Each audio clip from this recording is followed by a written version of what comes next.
We're going to be going in with Marth against Falco on FD. I would not be upset if this Falco switch stages. I know this can be very difficult. This gamer came in with a few lasers, and they are going to be doing some interesting full hop nairs. I'm assuming this is a misplay. We're going to push them off the stage. Oh, good SDI, and that was a bit of a late punish by me. We're going to go ahead and get our follow-up. Oh, they know to jump. That's good. Okay, so we know this person has some good defensive knowledge, and we know that they were barely able to get that dodge there. Okay, so this person does seem like they know what they're doing, so we're going to have to give them certainly some more respect. They're attacking very quickly. They're double jumping backward.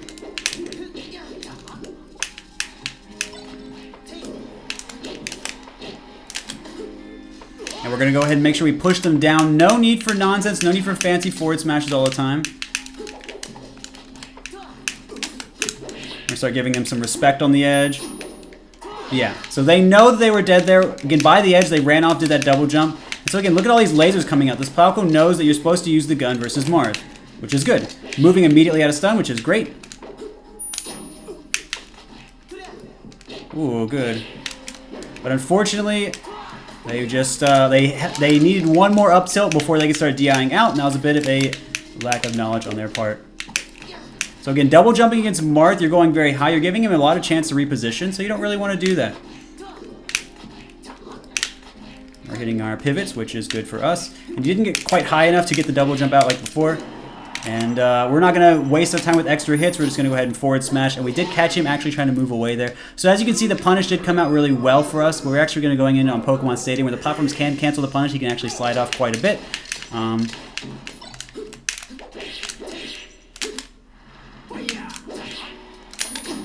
And yeah, we can go straight to edge. Of course, we can just kind of wait out and cover everything there. I'm not sure what these strange attacks by the edge are. There's like full hops. Good drift. Just want to see if you do it. We're going to go again. That's fine. We're back on stage. Want to see if he'd spot dodge. Did not. We're in good shape.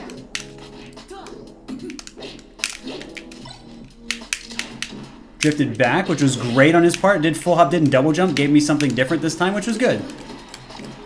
Nope. Get up attack. Good on the DI mix-up as well.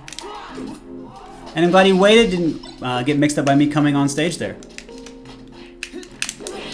We did up throw by the edge last time. We're going to do forward throw, and that is going to work out for us. That is a 50-50 by the edge. That's okay. Again, he knew he couldn't get anything as a follow-up, so we just go ahead for our reset.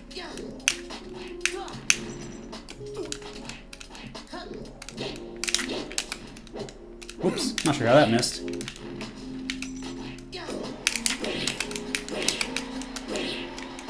Let me see if I catch his jump. No dice.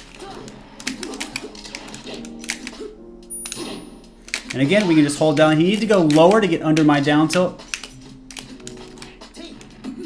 Oh, Falco's tech roll is longer than Fox's, so we have to make sure we're keeping that in mind. Good roll, actually. Waited for my startup as well to move.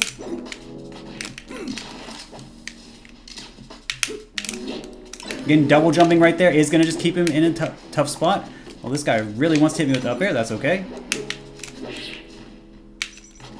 Now, yeah. So again, we waited for a second to let him remember, hey, remember when we forward threw you by the edge? And so we could actually hit him with the mix-up there. Unfortunately, I wasn't able to give the best callouts because, again, he was forcing me to think a little bit more with some of his laser timings. He was shooting over my head a little bit, which made it much easier for me to start moving. Many lasers means that the Falco's timing for the approach can be ambiguous. Now, of course, if I were using power shields a little bit more, or I were noting exactly when he would be starting up his attack, I could be going in for more side B, more run-in nair to catch the startup of his laser, but I was not able to do that here. But what I was able to do was kind of play a more patient game. I always knew that when he would approach, he would come in with usually a laser, and then he would kind of do an aerial, and he usually would fast fall it, so I had a little bit more time to dash back and punish, and so occasionally coming in, going for the pressure on my end, or pressuring him, getting close, letting him double jump, letting him full hop, and then trying to catch him out of the air was working well for me. As you can see, the double jump is very scary to do against Marth. It did get him into a lot of trouble, did get him into a lot of difficult situations, got a lot of damage, put him in a tough spot. But the platform we actually saw did end up saving him a few times, although it ended up hurting him and giving him a lot of damage as well. We saw that he had some good SDI. We saw that he was moving quickly out of stun, and that got him out of a lot of difficult situations, which is a mark of a good player. So make sure that you're not giving up just because you get grabbed by Marth. There are things you can do, there are ways, even if you're off balance, to get out of a difficult situation. Always make sure that you're still playing the game. It is an interactive two-player game at the end of the day. That being said, we also know that this person had some really good down air punishes. They actually used shield drop to chase my tech roll really well. And then they also switched me up with the back air, and they were able to get a kill as a result because I was still holding an incorrect direction. So that was good on their part. And so again, lasers on their part, switching up the DI, great. And then also make sure that you're remembering to always be pushing Marth to do his best on the punish game, because the more drops he gets, the more chances you get. And also watch your double jumps. I don't think they're very effective against Marth, or at least not without extra platforms, especially a top platform to retreat to get more mix-up layers. Anyway, GG's, let us thank you for playing. All right, let's get another Marth game in. We're gonna see if we got another Falco. We got a Fox. We're gonna be playing Marth Fox on Stadium. Fox is gonna have the platforms to attack from, but they're not very long. Now, what do we know? This person's gone in and for some quick attacks. When they miss, what do? They go straight back in for the hit. And that could have been a hit there for me. Move back in, move out, move in, move out, move in. So we know this person wants to attack. And we try to go in. We thought they were going to do an aerial. They just come in for the grab. They're moving in, moving out.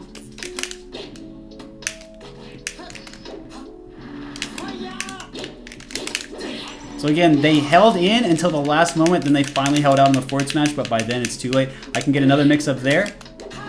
Good get-up attack. Fake, fake, there's our attack. Fake, there's our attack. We're going to keeping that in mind.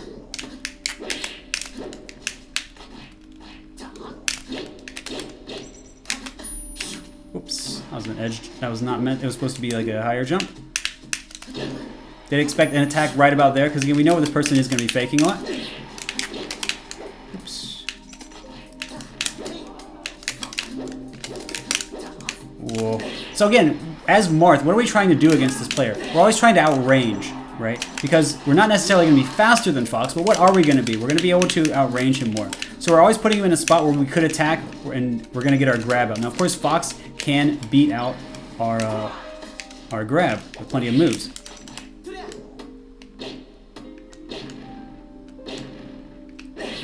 We're just going to go ahead and turn around, make sure we're still punishing there. Oh, and we got our whiff. We're going to go straight to edge. We're going to drift away. We don't want to get hit by any stray moves by the edge. And so again, we are going to take our time on the edge. Marth, not having the greatest get-up options. He does have not many invincibility frames. So again, this guy's gone high a lot, so we're just going to go ahead and act like we're going to cover edge, go back and punish it. No point changing until he does, especially when we're up.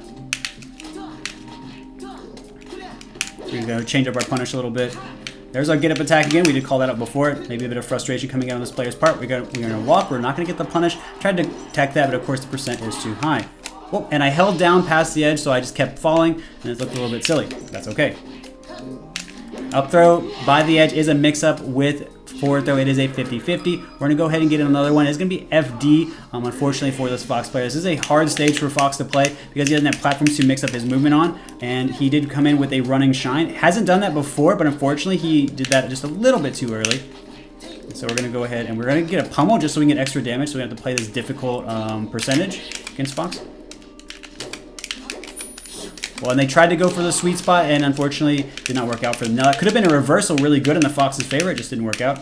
So again, good drift back by the Fox, but unfortunately he landed and rolled into me. Perhaps a wave land in, but a very unusual decision if so. So this is going to be our chain grab coming out. We are going to be getting our pivots. Very important to do at this percent. And they kept DIing out, which was great. Got the edge. Of course, they couldn't... They couldn't do a get-up attack then. That would be much more punishable. As you can see, I did a falling weak up air. Weak up air, of course, not a lot of stun, but if you're falling with it, you can get a lot of punishes. Now, tech problems have been the name of the game for this person, unfortunately. And of course, that's a weak back air, but again, what is weak back air going to do against Marth? Not a whole lot. And again, they wanted probably a mid-short in there, but I did time my punish to cover that. Didn't think they'd actually go for it there. See, again, there's our fake, so we kind of wanted to run in, but they did a good job baiting me in, so it wasn't my greatest punish. And that's going to be a kill coming out for them. So even though I knew that they were going to pull back, I was not close enough, and I did not react soon enough to their punish. Just goes to show you that you know, there's still some good plays like that right there. And they didn't respect me to oops. They didn't respect me to grab the edge from Shine, so they're going to get punished. So some very basic things can come out and get punishes for people. So you have to always make sure you're keeping in mind, you have to balance respect and not respect when you're playing against someone. So of course they did get punished for me holding down, grabbing the edge appropriately. Maybe they thought I wouldn't do that because I held down when I lost my stock on the stadium game, and that might have led them to think they could get a punish there. Unfortunately, maybe they wanted to make a comeback. We're not entirely sure, but what we do know is that they had a good play. They had the pullback, when that is what you want to do as Fox, right? You want to make Marth uncertain about when he needs to swing, get close, make him swing, make him guess. Maybe he needs to do another swing to protect himself. Maybe he needs to dash back to protect himself, and maybe he needs to try and run in because he didn't want to do those things. He doesn't want to put himself in line, so he's going to go in as a result. So I tried to go for that. I got punished and I lost the stock for it, so that was good on Andy's part. Unfortunately for Andy, I was able to move around. I was able to call out this person. Seemed like they were waiting a lot, then they would finally go in, and they were also making some significant tech errors. We saw the roll into me. We saw like just getting stuck in shield or missing the L cancel. And then when they were getting hits, it was often like with a weak hit of back air. And of course, back air not very strong against Marth on the ground. Marth is leaning with his dash. Back air is angled up, so even if you're hitting it late, you're going to have to wait a long time for that to get out, even with Fox's quick upward and downward acceleration. So very important to keep in mind what moves you're using to win a neutral. Nair, drill, down tilt, shine, grab, up smash. These things are often going to be much stronger for Fox than back air. Of course, full hop back air can be a little bit different, which is why I don't rule it out entirely, but short hop back air, which is what this person did, and that can be a real problem. Anyway, as you can see, we kind of called out the habits in this person's rotational game plan. Of course, they weren't always just faking and then attacking, but that was the common theme, and we did call that out pretty early. So anyway, GG's Andy, thank you for playing. All right, now we're going to be doing Marth Falco from the other end. We're going to be playing as Marth against Falco. Now, of course, this person has done absolutely no lasers, which is going to give us plenty of mobility advantage. Oh, good angle. So that's going to be a punish coming out from a missed recovery, or missed edge guard. I want to make sure I cover that edge. So he got kind of stuck in his movement on landing, so that was an issue for him. But as you can see, missing the edge guards, missing the punishes, really led to a better situation for him. Marth can get reversaled a lot off of missing punishes, so you have to make sure you keep that in mind.